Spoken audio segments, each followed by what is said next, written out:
हमारे बॉलर्स को खेलने में मुश्किलात रही, तो क्या उनकी इन मैचेस के हवाले से स्ट्रेटजी कैसी रही?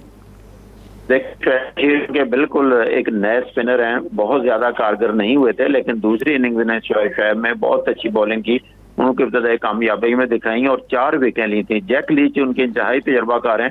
इस वक्त जो स्पिन अटैक उनका मौजूद है, क्योंकि मोइन अली उनके रिटायर हो चुके हैं और जो फास्ट बॉलर थे उनके जेम्स एंडरसन और स्टुअर्ट ब्रॉड, वो भी अब टीम में मौजूद नहीं है, रिटायर हो चुके हैं। तो उन्होंने एक अच्छी टीम कराई थी कि वो उसको उन्होंने आराम कराया और बेन स्टोक्स वापस आए, क्योंकि बेन स्टोक्स अनफिट थे।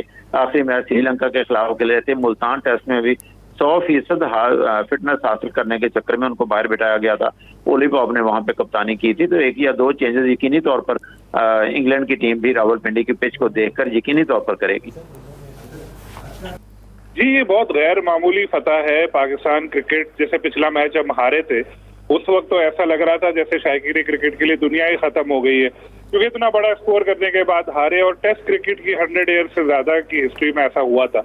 लेकिन फौरन अगले मैच में इंग्लैंड जैसी टीम को चौथे दिन लंच से पहले 152 रन से हराना बहुत बड़ी एक फतह, बहुत बड़ा कारनामा है। पाकिस्तान की जो क्रिकेट बिल्कुल नीचे जा रही थी, बहुत बूस्ट मिलेगा और अब दोबारा हमें आने का आगे एक मौका मिलेगा। और मैं देखें, जब हम तनकीद करते हैं तो तारीफ भी बनती है। तो इसमें जो चेयरमैन पीसीबी हैं मोहसिन नकवी, उनका बड़ा अहम किरदार है कि उन्होंने एक मास्टर स्ट्रोक खेला कि वो आकिब जावेद को सिलेक्शन कमेटी में लेकर आए और फिर उनको मुकम्मल इख्तियार भी दिया।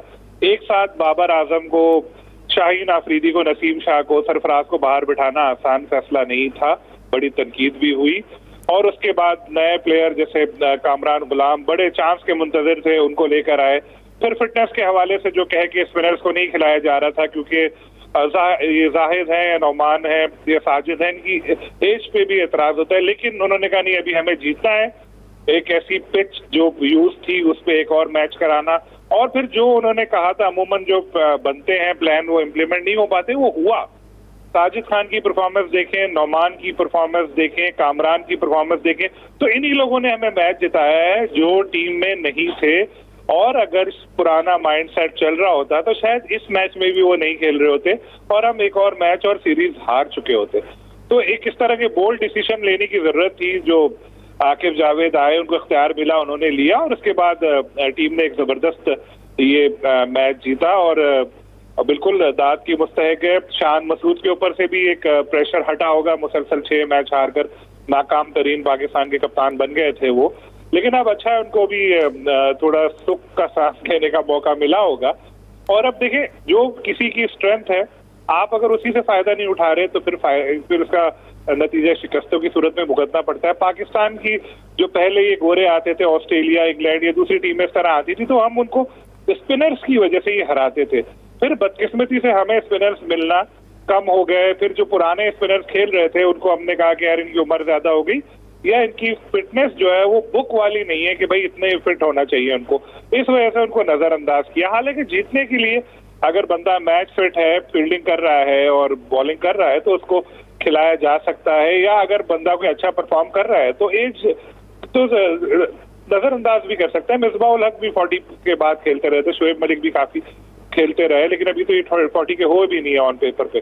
तो अब जब हमने अपनी स्ट्रेंथ के मुताबिक टीम बनाई, स्ट्रेंथ के मुताबिक पिच बनाई, तो इंग्लैंड को हमने बेसबॉल वगैरह सब भुला दिया और उसके बाद वो दिफा पर मजबूर हो गए। और एक उनको भी एक सोच रहे होगी, दुनिया भी सोच रही होगी कि यार ये क्या टीम है, पिछला मैच इस तरह से हारी और ये मैच इतनी बुरी तरह से हरा दिया। तो बिल्कुल अब पिंडी में भी पाकिस्तान को अपनी स्ट्रेंथ के मुताबिक इसी तरह कोशिश करनी चाहिए और फिर सीरीज जीतनी चाहिए। एक इसमें हमारा लक फैक्टर भी हमारे साथ रहा कि टॉस जीतकर पहले बैटिंग करने का मौका मिल गया। अगर खुदा न खास्ता टॉस हारते, इंग्लैंड खेलते, तो शायद नतीजे मुख्तलिफ भी हो सकते थे। शुरू में पिच से फिर भी बैट्समैनों को थोड़ी मदद मिल रही थी, बाद में पिच बिल्कुल ही चेंज हो गई और इसमें स्पिनर्स के लिए बहुत ज्यादा मदद थी, बहुत टर्न हो रही थी गेंद, कुछ बॉल्स तो बिल्कुल नीचे भी जा रही थी। फिर हमारे जो स्पिनर्स हैं उन्होंने बॉलिंग भी बड़ी जबरदस्त की और कई बार तो हमने ये भी देखा कि फील्डर्स की मदद ही नहीं, बोल्ड भी कर रहे हैं।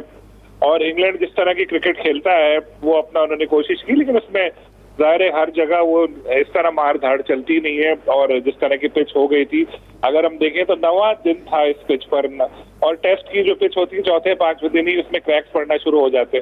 तो 9वें दिन की पिच आप सोचें किस तरह की हो चुकी होगी बिल्कुल ही, और उसमें ऐसे सूरत हाल में स्पिनर्स जो है वो उनको फायदा मिलता है। और वही बात कि जो एक पेपर पे बैठकर मंसूबा बनाया था, जिसकी वजह से सिर्फ एक पेसर के साथ, आमिर जमाल के साथ मैदान में उतरे कि हमारे पास 4 स्पेशलिस्ट स्पिनर्स, अगर हम उसमें शामिल कर लें चौथा एक स्पिनर सलमान अली आगा को भी, तो 4 स्पिनर हमारे और बाकी 3 और स्पिनर भी हमारे पास थे, एक पेसर के साथ खेले और जो प्लान बनाया था पूरा बड़े जबरदस्त तरीके से एग्जीक्यूट हुआ और पाकिस्तान को इसमें फतह मिली। हालांकि दूसरी इनिंग में जो हमारे साथ मसाइल रहते हैं कि हमारी बैटिंग चल नहीं पाती, वो इस बार भी हमें नजर आया।